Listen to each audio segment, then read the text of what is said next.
उस रात एग्जैक्टली 12:30 बजे मेरी आंख अचानक खुल गई। रूम में एक अजीब सी साइलेंस थी।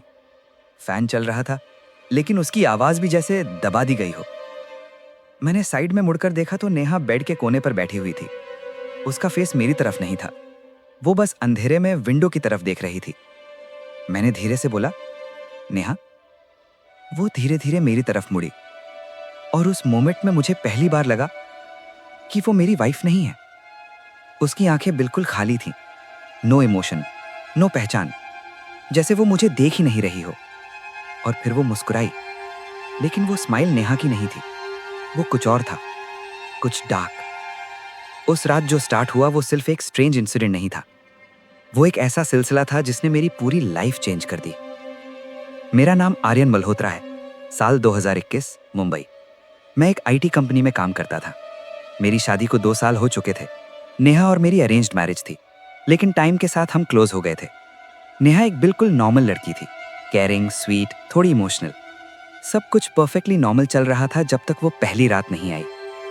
शुरू में मुझे लगा ये स्लीप वॉकिंग है, डॉक्टर ने भी बोला स्ट्रेस या एंजाइटी हो सकता है, लेकिन धीरे धीरे सब चेंज होने लगा। हर रात लगभग 12:30 के आसपास नेहा उठ जाती। पहले बस बैठी रहती थी, फिर चलना शुरू किया।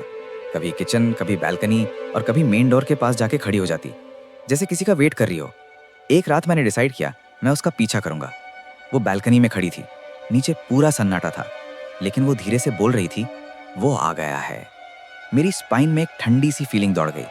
मैंने पूछा, कौन? वो मेरी तरफ मुड़ी, वही खाली आंखें, और बोली, तुम नहीं समझोगे। नेक्स्ट मॉर्निंग उसे कुछ याद नहीं था, बिल्कुल कुछ भी नहीं। डॉक्टर ने मेडिसिन दी, कुछ दिन सब नॉर्मल रहा, लेकिन फिर चीजें और डार्क होने लगी। अब वो सिर्फ चलती नहीं थी, वो बात भी करती थी, लेकिन उसकी वॉइस चेंज हो जाती थी। एक रात मैंने उसका वीडियो रिकॉर्ड किया। वो मिरर के सामने खड़ी थी और बोली, तुमने मुझे यहाँ बंद किया था, मैं वापस आ गई हूँ। उस रात मेरी नींद उड़ गई। नेक्स्ट डे जब मैंने नेहा को वीडियो दिखाया तो वो रो पड़ी, बोली, ये मैं नहीं हूँ। तब मुझे समझ आ गया ये सिर्फ मेडिकल इशू नहीं है।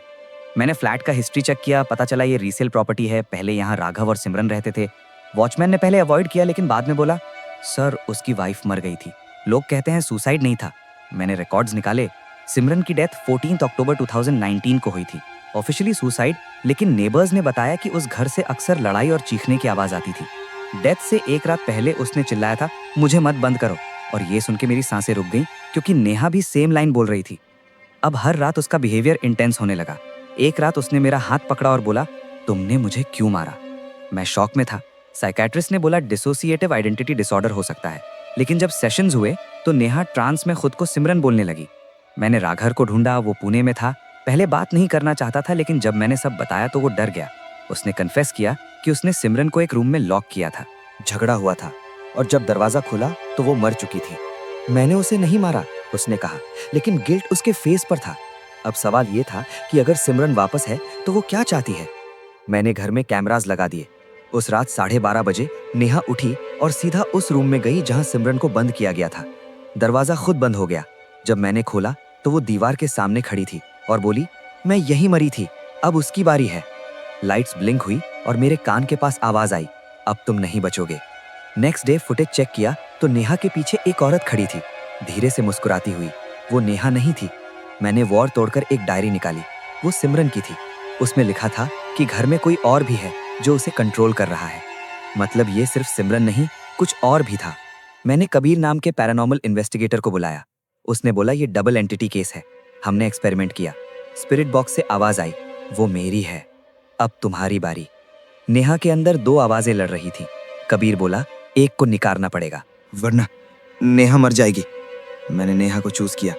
रिचुअल स्टार्ट हुआ और वो चीज चिल्लाई, मैं नहीं जाऊंगी। फिर अचानक सब क्वाइट हो गया। नेहा नॉर्मल हो गई।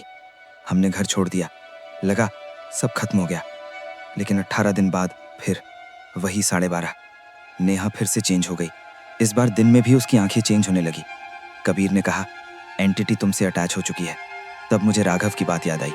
उसने बोला था फिर वो किसी और के पास चली जाती है, मतलब ये एक चेन है। उस रात नेहा मेरे पास आई और बोली, तुम रेडी हो? उसने मेरा हाथ पकड़ा और मुझे फ्लैश दिखा। मैं उस रात वहां था, मैंने सब सुना था, लेकिन कुछ नहीं किया। मैंने उसे मरने दिया। अब तुम अंदर हो। और मैं उस रूम में था, दरवाजा बंद, इस बार मैं अंदर था। उसने बोला, तुम जानते थे। मैंने एक्सेप्ट किया। हाँ, मैं डर गया था। उसने कहा, अब तुम वही फील करोगे। तब नेहा की आवाज़ आई, मुझे बचाओ। वो सेम मोमेंट था, लेकिन इस बार मैंने भागना चूज नहीं किया। मैंने उसका हाथ पकड़ा और बोला, मैं नहीं भागूंगा। जो सज़ा देनी है मुझे दो, उसे छोड़ दो।